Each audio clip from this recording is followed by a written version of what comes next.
Morning, everyone. Lashana Tova. It is a pleasure to be with you again and to see all your names and faces. I've been thinking all this week about what poem I should do today, and I came upon one of my favorites, which is, as I'm letting people into the room,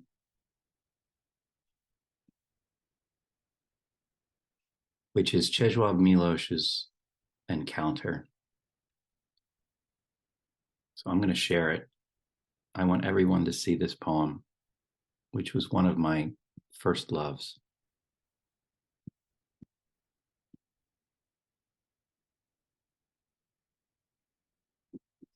Encounter. We were riding through frozen fields in a wagon at dawn. A red wing rose in the darkness, and suddenly a hare ran across the road. One of us pointed to it with his hand. That was long ago. Today, neither of them is alive. Not the hare, not the man who made the gesture. Oh, my love, where are they? Where are they going? The flash of a hand, streak of movement, rustle of pebbles. I ask, not out of sorrow, but in wonder.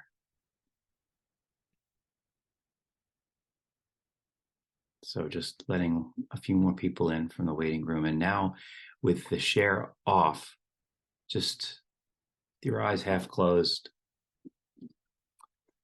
just listen. Encounter by Czesław Milosz. We were riding through frozen fields in a wagon at dawn. A red wing rose in the darkness. And suddenly a hare ran across the road. One of us pointed to it with his hand. That was long ago. Today, neither of them is alive. Not the hare, nor the man who made the gesture. Oh, my love, where are they? Where are they going? The flash of a hand, streak of movement, rustle of pebbles. I ask, not out of sorrow, but in wonder. So let's just take a comfortable seat.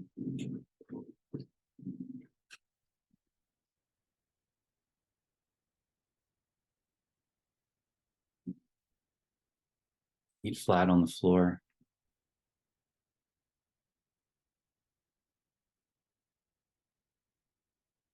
Eyes half closed or closed, if you feel comfortable to do so.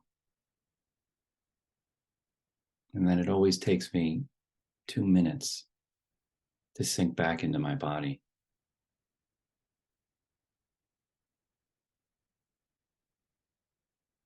And as I do, I feel everything sort of soften from my face, around my shoulders, around my jaw, especially in the back of my neck,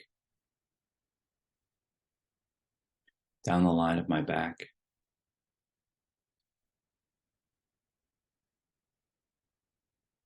Just experiencing sati, which is another word for mindfulness, which means remembering. Just remembering that you're here.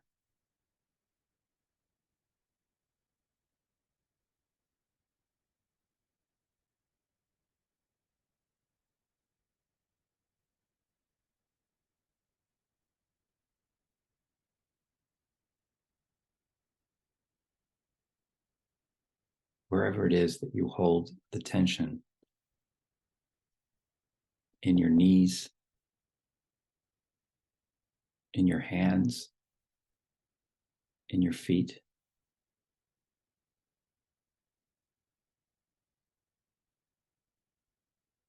Just circle into that place and say, hey, buddy.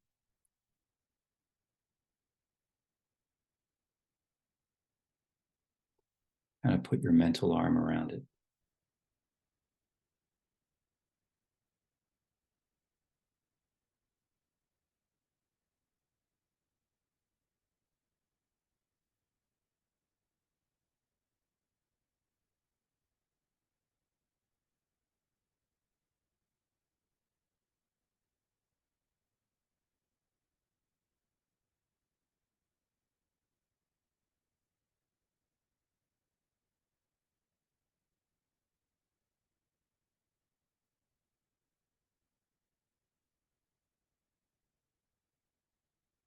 If it feels comfortable to do so, just put your hands face up on your lap so that they're completely relaxed.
I don't know if you can hear it.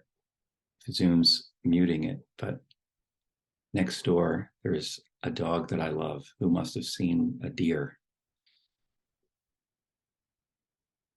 because he began barking maniacally. And then the barking kind of slows and there's more space in between each bark. That's what's happening right now. And that's kind of what happens in your thoughts too when you sit in this state of presence, just letting the barking quieten.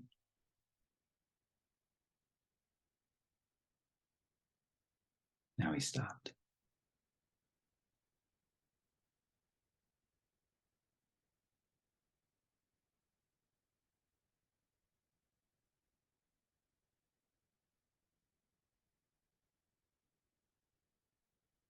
Just feeling that space in between your thoughts, not trying to widen it or forcing it open, just noticing when one thought leaps to the next and feeling that gap in between them.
What amazes me in this practice, which I'm still very new at, is that there's this incredible openness that's available all the time, even at the most clenched moments, at the most stressful moments.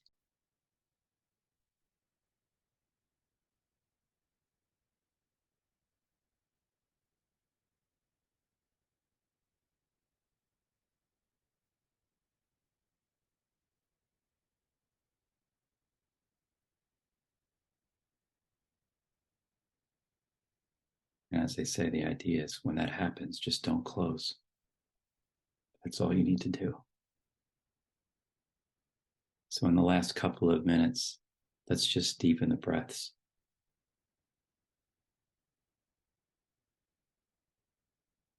counting in 4 breaths.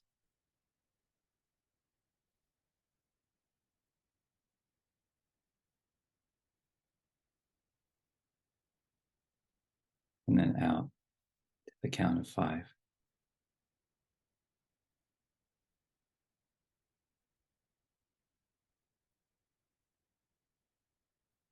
And then in to the count of 4.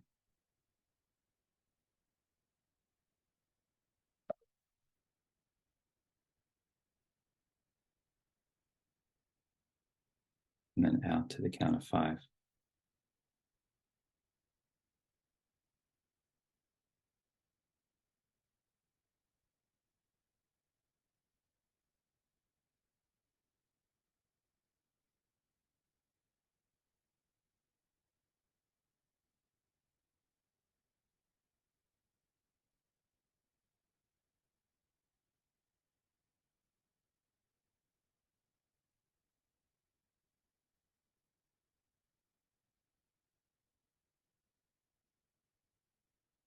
Now 1 deep exhale into the count of 4.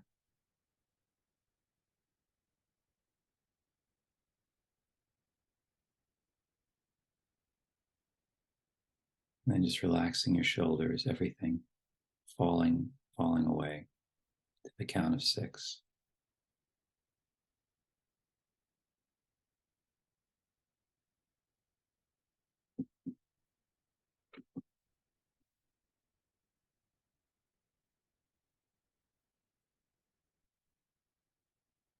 Here's the poem again.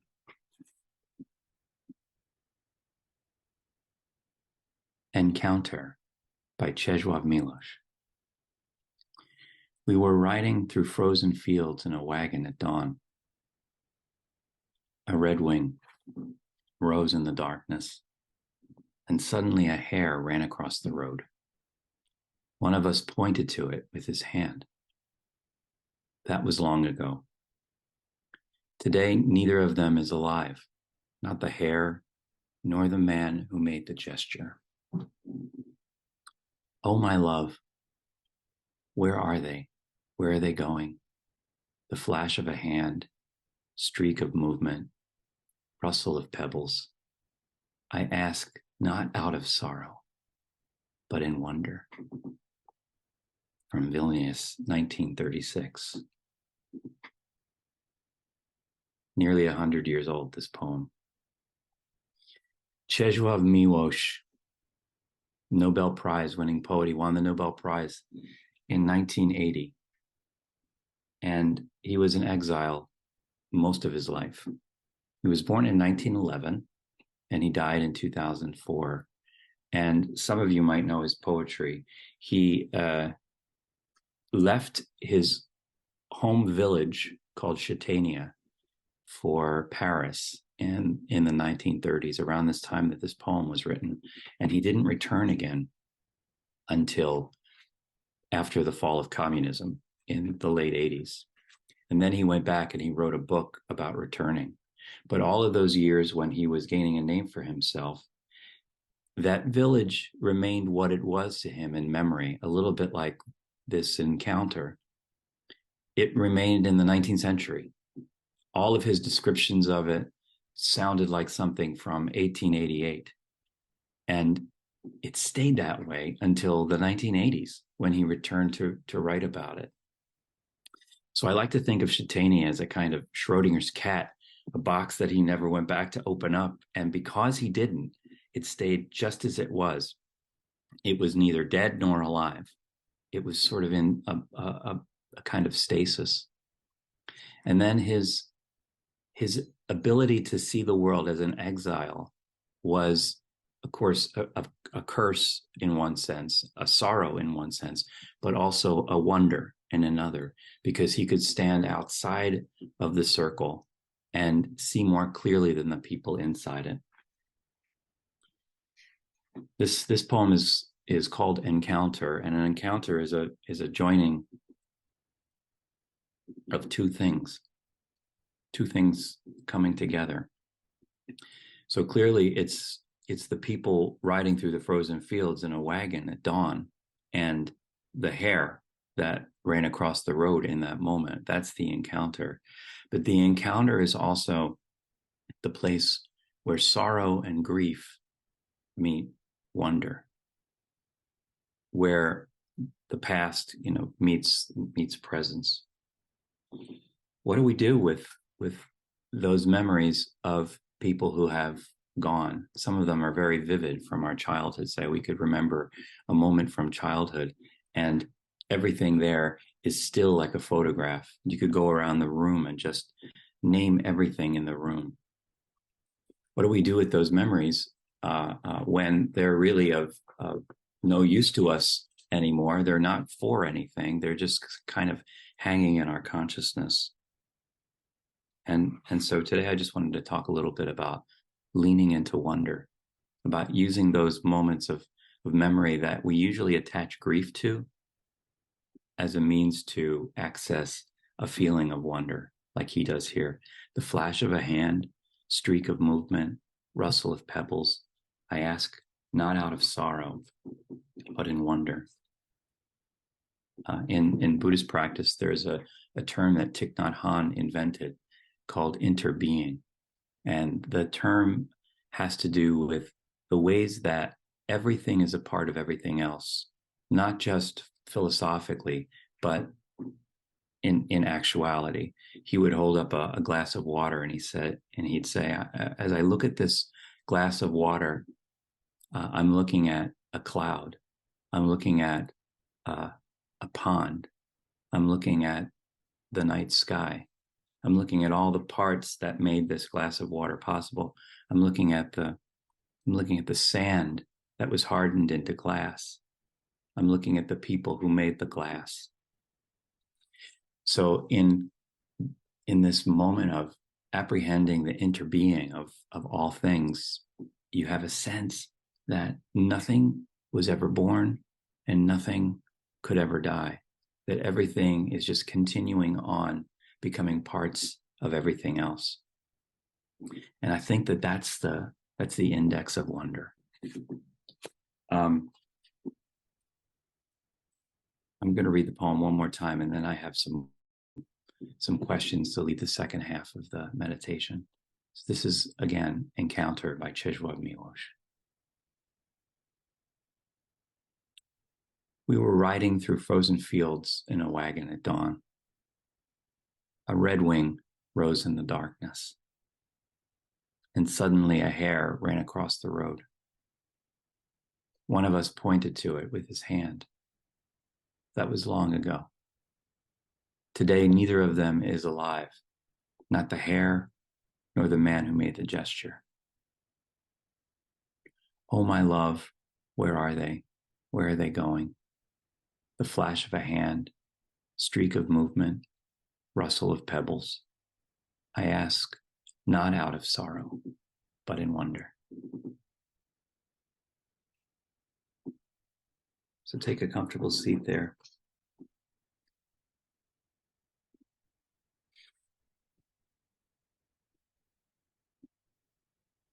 Close your eyes if it feels comfortable. Put your feet flat once again.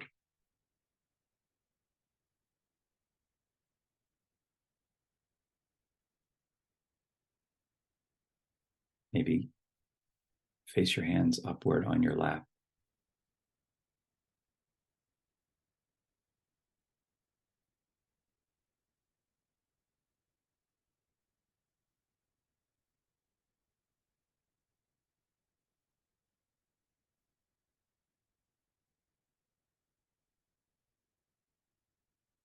Is there a moment from childhood that remains that vivid for you, like this encounter that Milosz is describing? The Schrodinger's cat in its box, a place you'll never return to.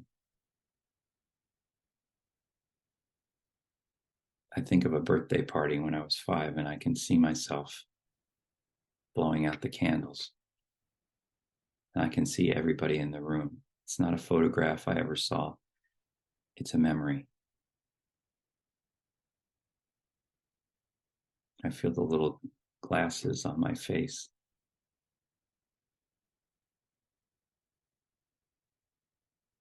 I can see the skin of my hands.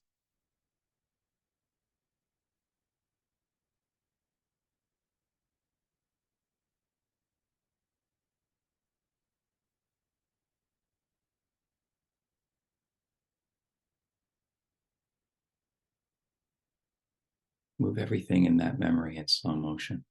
If something's happening, just imagine it as if it's cast in slow motion.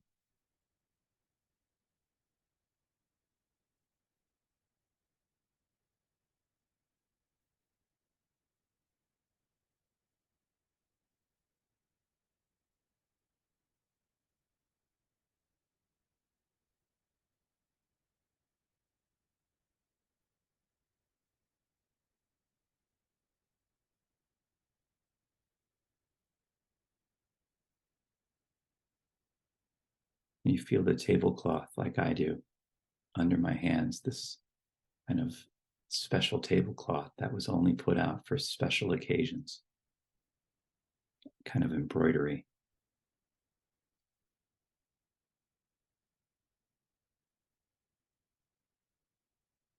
Maybe the smell of the food in the room. Maybe your grandmother made a meal on a special occasion.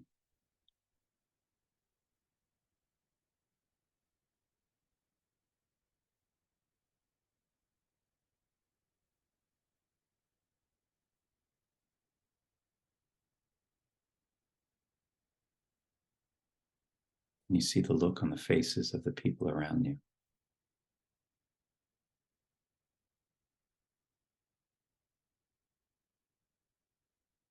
It doesn't have to be a joyful memory. It can be an impassive moment.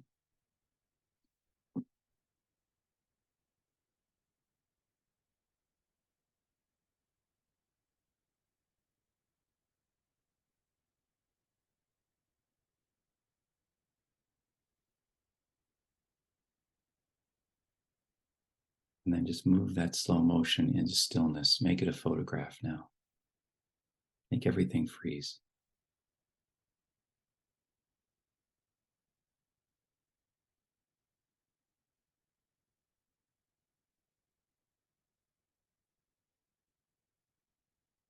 Milosz once said, I think it was in his Nobel speech, that a poet's true vocation was to contemplate being, but sometimes they're cornered by history.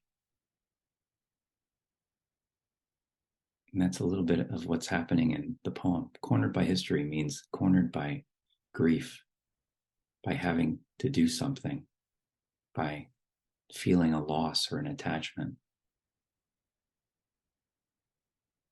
It's the sorrow. And then the other side is just contemplating being with wonder.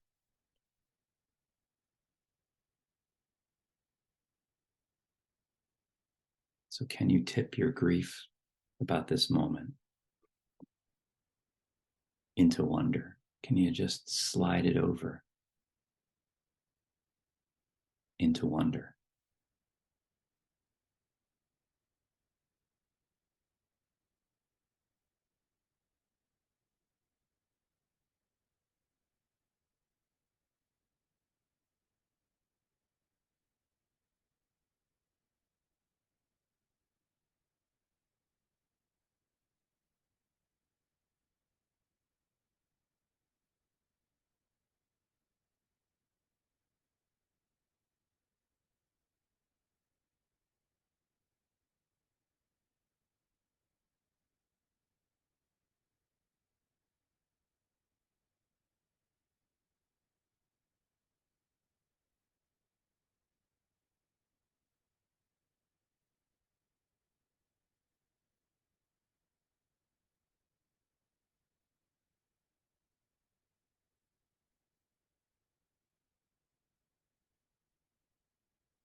I think this is what Thich Nhat Hanh is asking us.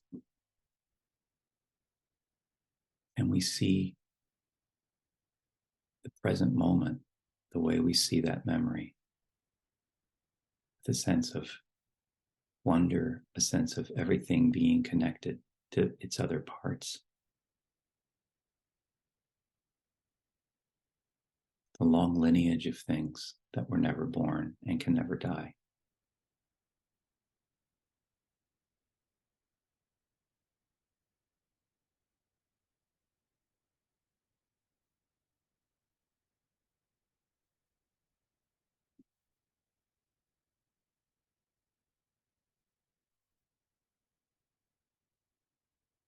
Let's take a couple minutes to deepen your breathing.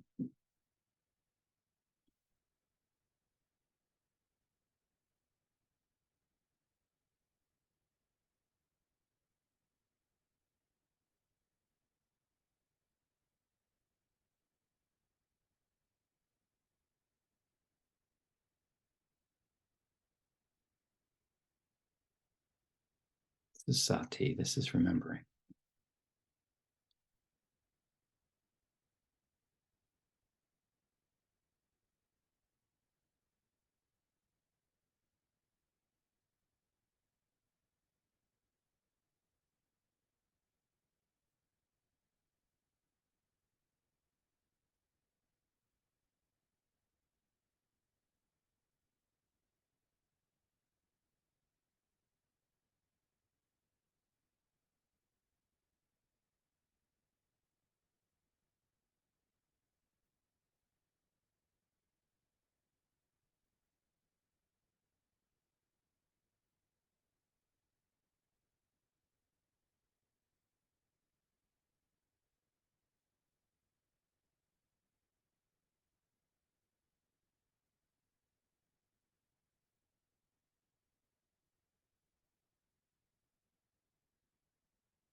Encounter.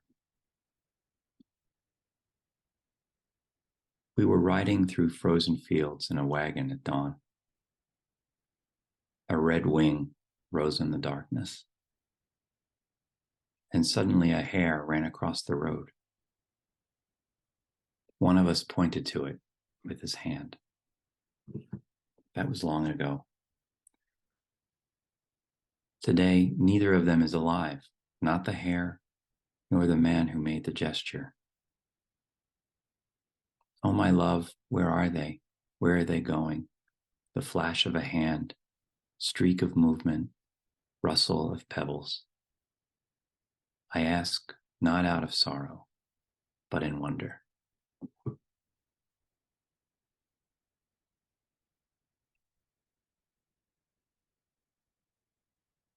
So good to see you all today. Thank you. Thank you. See you next week. Have a lovely weekend.